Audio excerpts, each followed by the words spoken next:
Free में एक life full of luxury मिल रही है और तुम उसे ठुकरा रहे हो। पूरी जिंदगी राज करोगे तुम। यहाँ शादी करोगे और सीधे मालिक बन जाओगे, है ना? ना काम की टेंशन, ना भविष्य की चिंता।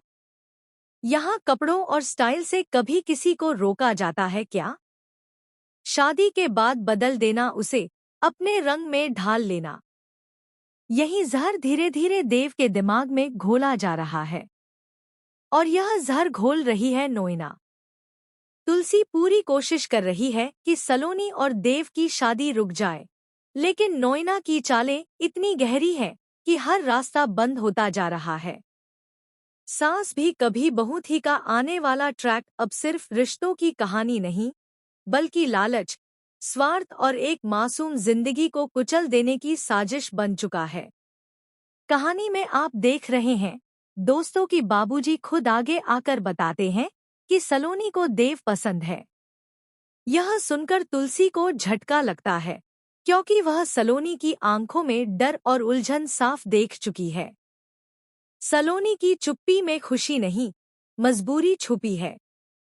जब तुलसी कर्ज चुकाने के लिए थोड़ा समय मांगती है, तो बाबूजी बिना किसी हिचक के तैयार हो जाते हैं। लेकिन फिर वह एक शर्त रखते हैं। उन्हें बदले में सिर्फ एक चीज चाहिए, और वह है उनकी बेटी सलोनी की शादी देव से। यही तुलसी समझ जाती है कि यह रिश्ता नहीं, सौदा है।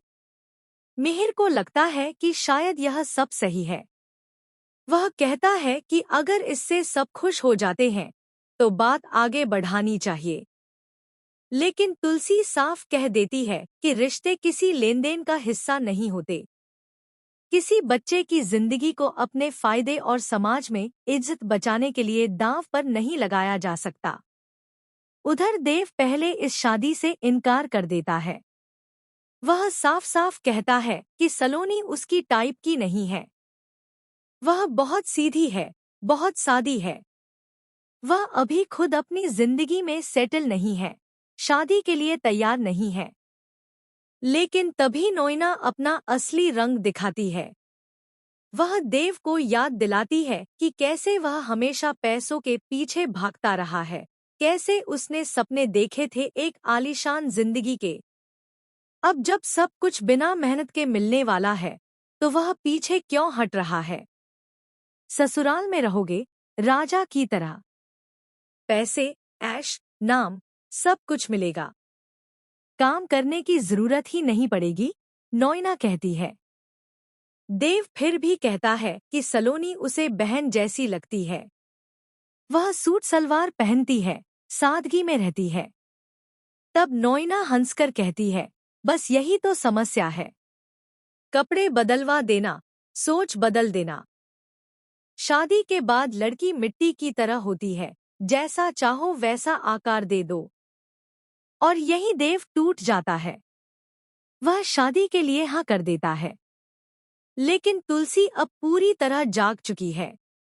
वह जानती है कि वीरानी हाउस में अब तक जितने भी रिश्ते मिहिर और नोएना की वजह से जुड़े, वे सभी टूटे, बर्बाद हुए। किसी की खुशियां छीनी गई, किसी की जिंदगी उजाड़ दी गई। सलोनी जैसी मासूम बच्ची की जिंदगी को इस दलदल में झोंक देना एक बहुत बड़ा अपराध है। और वह भी सिर्फ अपने फायदे के लिए, अपने अहंकार को सही साबित करने के लिए। तुलसी शादी रोकने का फैसला करती है। वह सबके सामने सच लाने की ठान लेती है। लेकिन तभी कहानी में आता है सबसे बड़ा शॉकिंग ट्विस्ट। शादी के दिन मंडप में बैठी सलोनी अचानक बेहोश हो जाती है। डॉक्टर की रिपोर्ट सबको हिला देती है। सलोनी पहले से ही मानसिक दबाव और डर की वजह से गंभीर हालत में है। और तभी एक और सच सामने आता है। सलोनी किसी और से प्यार करती है। और वह कोई और नहीं, बल्कि वही शख्स है जिसे नोएना ने इस पूरी साजिश में जानबूझकर बाहर रखा था। अब सवाल यह है, क्या तुलसी इस शादी को रोक पाएगी? क्या देव को अपनी गलती का एहसास होगा? या फिर नोएना एक और जिंदगी बर्बाद करके जीत का जश्न मनाएगी? आने वाले एपिसोड्स में ड्रामा, इमोशंस और खुलासों का ऐसा तूफान आएगा जो वीरानी हाउस की नींव हिला देगा। आप हमें कमेंट में बताइए, क्या देव और सलोनी की शादी होनी चाहिए? क्या तुलसी सच में सलोनी को बचा पाएगी? या फिर यह कहानी एक और दर्दनाक अंत की ओर बढ़ रही है? ऐसे ही टीवी के लेटेस्ट और एक्सक्लूसिव अपडेट्स के लिए चैनल को सब्सक्राइब करना बिल्कुल न भूलें।